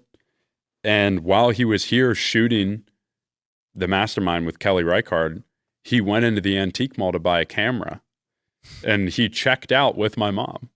All right. And my mom saw him and he played Prince fucking something in The Crown. And she's like, I think I know you from The Crown. And he was like, yeah, maybe. She's like, my son takes pictures. And then she sent me a text, and it was just a link to Josh O'Connor's Wikipedia. She's like, I just met this guy. I was like, no fucking way. Yeah, Wake Up Dead Man at number 3. Fucking awesome movie. All right. What's number 2? Number 2. And look, I don't want this to ruin my ethos because this is purely a heart rating. Mm-hmm. The Long Walk is my number 2 because I just love it. I don't know what to say. Like, I have no gripes with people giving it 3.5 stars. Mm-hmm. I just really, really love The Long Walk. 5 stars. Yeah, I really love The Long Walk. 5 stars. So that's my first 5-star. One of the most unexpected like movies of the year, because I was like, I don't know. Yeah, whenever you see like a new Stephen King adaptation come out, I'm like, what? They're usually trash. Yeah, and yeah, we saw that one together, and I thought it was incredible. I think I may or may not have cried during the movie. I thought it was just so good. For those attentive listeners, you already know what my number 1 yeah, I was is, giving the process of elimination. Yeah. Yeah, and same here. Well, I guess my number 2, which is your number 1, is Hamnet. Okay. Which my number 1 is One Battle After Another. But yeah, dude, Hamnet I was expecting to love. I mean, yeah, obviously we already talked about Right. it, but like I just, man, it like when like I said with 2 and 6, but when I first made the list, and I usually don't make lists, and I think I really enjoy it now because I knew we were going to do this episode, so I was like, I should probably do a list on Letterboxd. The only other one I have is like movies that me and Maria want to watch. So I was like, why don't we? Because then we can just shuffle and pick something. I was like, let me actually like make a list of like ranked movies, and I've been using Letterboxd for like 6 years, and I like have never made a list. So then I did 2025 ranked, and I was like, wait, this is so fun, and then I love like shuffling them around. And since I made the list, the number 2 slot to the number like 6 or 7th slot, I was like, I could shuffle them around. But after we saw Hamnet, I was like, that was number 2, like without a doubt. There's nothing that is like, other than One Battle After Another, there was nothing else from the year that could top like the way that Hamnet made me feel. Yeah. It was so good. And then, yeah, number 1 of the year, One Battle. That movie's fucking incredible. You can go listen to our episode. We probably didn't really talk that much about it, but not really. Really awesome movie. I actually have no memory of talking about that movie. I don't. Was that just me, you, and Isaac? Who did we have? I hope it wasn't someone who is going to get their feelings hurt. I think it was just Isaac, right? It might have been. Was that same day we did him? Yes. Ah. Yes, it was. Wow. Yeah. Well, that's been our year. That's been our year. It's almost really great year for movies. It's 3 a.m. It is 3 a.m. Wow. Yeah, we'll wrap it up here. We got a lot to look forward to in 2026. We're seeing Greenland 2 tomorrow. Yeah, and I'm gonna watch Greenland 1 at some point. Greenland? I might turn on Greenland when I get home and just fall asleep, just like as a little refresher. When you get home tonight? I mean, I'm gonna fall asleep on the couch. I think I'll just get home, turn on Greenland, fall asleep in like 10 minutes. Yeah. But yeah, thank you guys for listening. If you really care, why don't you guys drop your lists? Drop your 4 faves of 2025 or your top 10 or whatever you want to drop in the comments below. We read them. We read them there because we don't get a whole lot, so it's easy to read. Yeah. Go get a Letterboxd account. Start watching movies. 2026 is the year of intentionally consuming media. I was watching a Cody Ko video today. What do you mean? He had sex with like a 17-year-old. Oh, I forgot about that. All right, that's on me. But I was watching one and it was like New Year's resolutions. And this one girl's New Year's resolution was like, be underground, watch more movies. Yeah.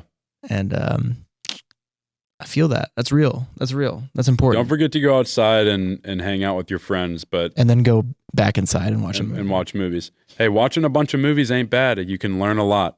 Yeah. But make use of your local library. Support your local library. You're not really you don't have to give money to any streaming service if you don't want to. You can watch any fucking movie you want if you go to the fucking library and just rent a movie. Or pirate or it. Get Canopy. Or pirate it. Yeah, but in that order. Okay, Canopy first. Canopy first. Go to your local library second. Yes. And if you still can't find it, look, no, like it's okay if you ever now and again just gotta go online. This is pirating. I recently discovered this. This is how I watched 28 Years and Eternity. Daily Motion. It's just a website that you can like put videos on. Oh, like YouTube sort of, but not. But no rules. No rules, I guess. There's like a few accounts on dailymotion.com. They're just movie accounts. They just post like full length movies. So they're not usually like the best resolution. Sure. They get up to like 720, maybe 180. Some of them have subtitles that you can't get out, but I'm like, hey, I can sit here and watch Eternity. I got another website that I'll tell you off camera. I don't want to get it out there. Oh, okay, good. Down. Because I haven't been able to get into like 1, 2, 3 or no. Those are gone. Yeah. Those are from high school days. All right. It's not illegal to stream movies that are pirated. It's only illegal when you download them or upload them. So stream away. Oh, stream away. Cool. I don't know if that's true. Whatever. Keep doing it anyway. Yeah, do it The anyway. World's going to hell. Kill Netflix. All right. Viva la revolución.